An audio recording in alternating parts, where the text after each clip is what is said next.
isa sa mga pinakamahirap na gawin ay mag-promote ng original ng mga kanta. Diba? Kasi tayo mga Pinoy, sanay na po tayo sa mga revivals at saka mga covers. So, pag may mga bagong kanta, kailangan na double time, double effort para ma-promote. So, sa mga radyo, sa TV. So, yun, sobrang happy naman ako na full support ako from Star Records na talagang, not just Star Records, pati sa Star Cinema at saka sa events nila, lahat ng mga projects nila, sinisingit talaga nila yung songs ko. So, yeah, so far so good.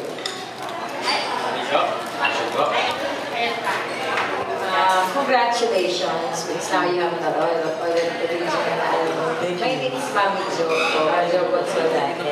Ang tanong ko po ay, did you have to go through a long period of time to conceptualize the new you? Kasi ano po yung mga naisip niyong concept to create, and who decided, and how long will it take to do that? Well, with a new album, actually matagal ko na siyang iniisip.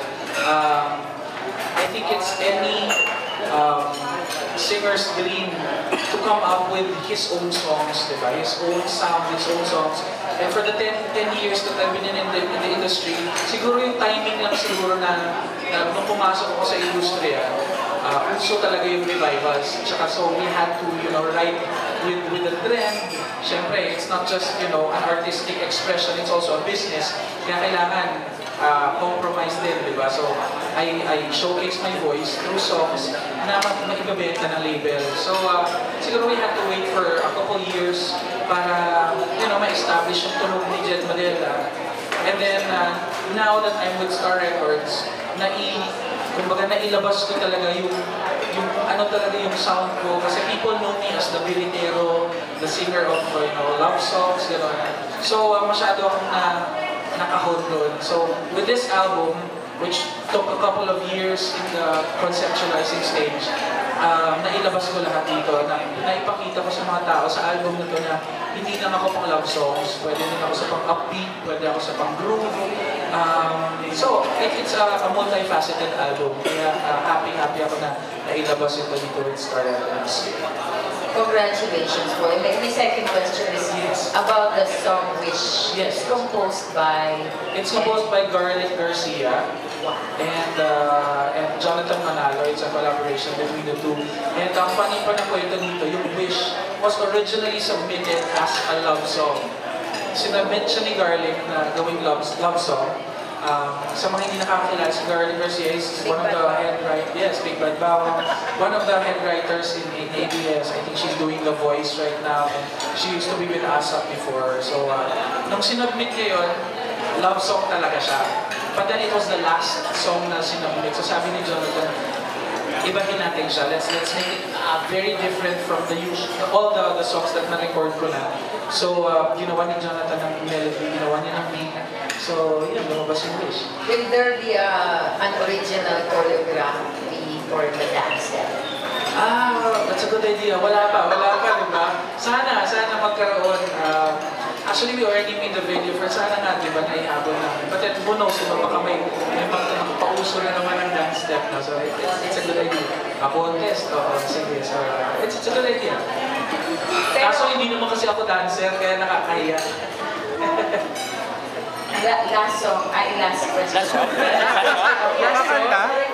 Ang tatanong ko po, dun sa album niyo ngayon, ano yung pinaka-kanta ng buhay niyo as of this? Kanta ng buhay ko. Siguro, yung Wish siguro. Wish. Kasi there's this line that says, "Wish I was the reason your eyes light up." Kumbaga, it's applicable not just, sa mga mahal natin sa buhay. Hindi siya mga sumusuporta sa akin, sa mga nakikinig sa mga kanta ko. Sana yung mga kanta ko, nagiging inspiration sa kanila, nagiging words of encouragement, means of encouragement sa kanila na kahit papano, kahit mahirap ang buhay, napapasaya ko sila sa songs ko. Thank you. Thank you. Stan. Hi, Jen. Good afternoon. And congrats again sa bagong album, Wheels for Face. Ang question ko lang ngayon is, do you have any inkling regarding sa album na pwedeng isabay or maging soundtrack or telenovela? Kasi normally yun ang mga paborito in the Quezon. Anong particular song ang tingin mo na pwedeng i-sing? Well, actually yun nga, yung kanina, yung dito lang was part of A Promise of a Thousand Days, yung Korean novela. Yung Wish was also part of Bakit Hindi Ka Crush na Crush Mo. And we are working out na sana yung iba pang mga songs tulad na yung sa Habang Buhay, yung Tanging Ikaw, which I wrote myself. And yun, yung pinapangako ko, sana may sama siya sa mga teleserye. Kasi these songs, for me, kaya namin sila napili. Kasi parang Pinoy na Pinoy yung tunog na i-embody talaga yung puso ng Pinoy, kung paano magmahal ng Pinoy, paano mag-express yung Pinoy na pagmamahal yung song na ilagay namin sa mga kanta. Right now, may say too close ka ba kanta? Yeah, actually track number 7 is my composition, Tanging Ikaw. I wrote this few years back pa, and then yun, sa tulong ni Jonathan Manalo, he guided me on how to construct the song. So, maganda naman yung kinalabasan. Happy naman ako. Thank you and congrats again. Thank you. You mentioned kanina dyan na you write some songs from the album. So, isa pa lang? Isa pa lang. So, do you have any plans of creating pa in the future for the next album? Yeah, well, I have a couple of songs, pero hindi pa namin alam kung isasama siya sa next album. But then, you know, that's just how it is when you're a musician, when you're an artist.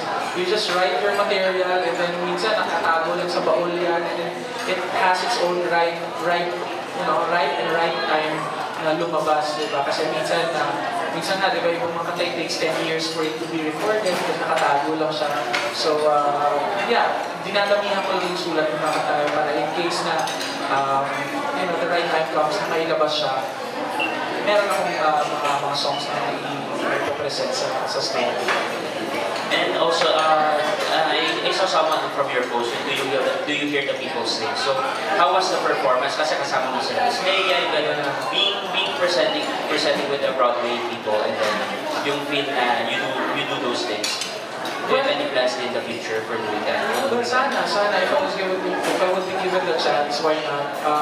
But then yung kwento doon sa Do You Hear the People Sing, yung original cast na nakakanta sana were people from theater lang talaga, people from Recycle. And Here Comes Lea Salonga, last December, sinabi niya sa akin, i-clear mo yung last week of January mo, may surprise ako sa'yo, may papagawa ko sa'yo. Sabi ko, okay, ano to? Sabi niya, basta. Tapos nung first week of January, sabi niya, si Alan Lil and Don Shashongo, they're arriving, and they're going to hear the people sing, and I put in a good name for you. So, sabi niya kasama ka doon. Yung iba, some of them had to audition, some of them had to submit demo recordings para maisama doon sa Do You Hear the People Sing. And ako lang sobrang honored ako na, just one word from Leia. Pasok ako kaagad sa show na yun, and yun lang, nakaka-pressure talaga na, everybody is looking up to you na, ayan na, pinasok ka ni Leia dyan, huwag kang magkamali dyan, di ba? So, nakaka-pressure, but it was one experience na sobrang hindi ko makakalimutan, lalo na nung in-approach ako ni Claude Michelle at ni Alan na, they offered me na if you get tired of being a pop star, visit us in London or in New York and we'll see what we can do. So, yeah, there's been an invitation. So, hopefully in the future.